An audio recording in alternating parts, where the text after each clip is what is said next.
Dear Diary, another journey with my time machine. This time it was abroad, not in Greece. I traveled to an industrial city in England of the 19th century.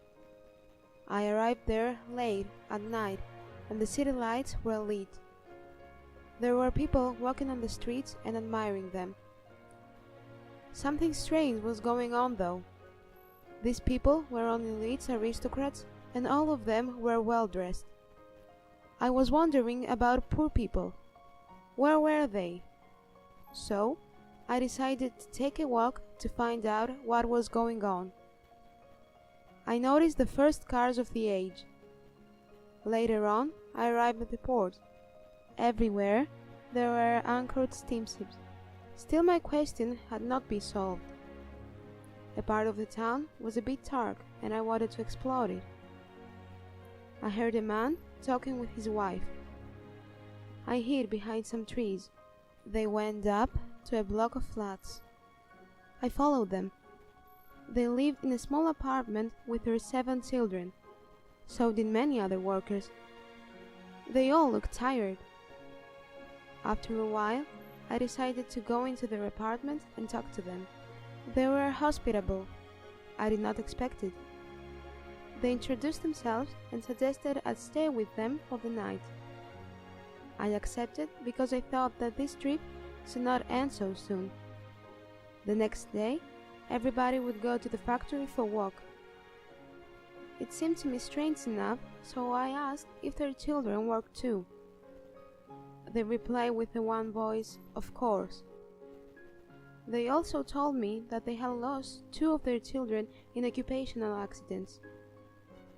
Next morning, we woke up quite early, at about 6 o'clock, and I followed them to the factory.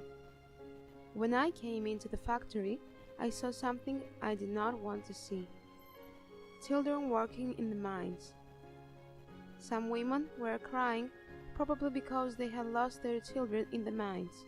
Something else which I noticed was that their faces were black. A little boy, 6 years old, came to me and whispered to my ear, "Help." I cried. I took it from his hand and I hid it behind some bushes.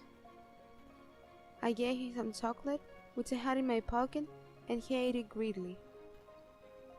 As soon as I left that spot, a janitor walked up to me and asked me why I wasn't working. Without even having the chance to answer, he grabbed me by the shoulder and took me to some women who were handling a mechanical weaving loom. I was sitting still for a long time because I didn't know what to do. The janitor was sitting over my head to watch me not to leave. I didn't have a choice. I pretended I was a mechanic. A woman who was sitting next to me looked at me and understood that I didn't know what I was doing. So, she started showing to me, patiently, how to do the work. The situation, however, was getting nerve-wracking. How those people are capable of withstanding such an agonizing and tiring work on a daily basis. When finally the work had finished, at about 10 p.m., all the workers from the factories all around the area were leaving, feeling tired from the heavy and strenuous work. I decided to climb up on a rock. I started talking to them. "Workers, the situation is getting worse. They take advantage of us. We have got rights too. Rise up." Then everyone shouted loudly, "Yes." That night, nobody fell asleep. The workers were getting the banners ready and organizing the demonstration which would take place the day after. The sun was rising. It was the 1st of May. The workers went out on the streets. Their main request was 8 hours of labor, 8 hours of recreation, and 8 hours of rest. After a while, the police arrived.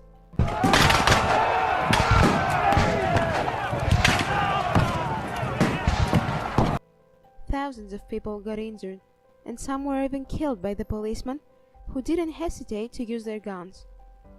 I got injured too. I had a few scratches and hits, but it was worthwhile. At the end, the workers won what they wanted: rights.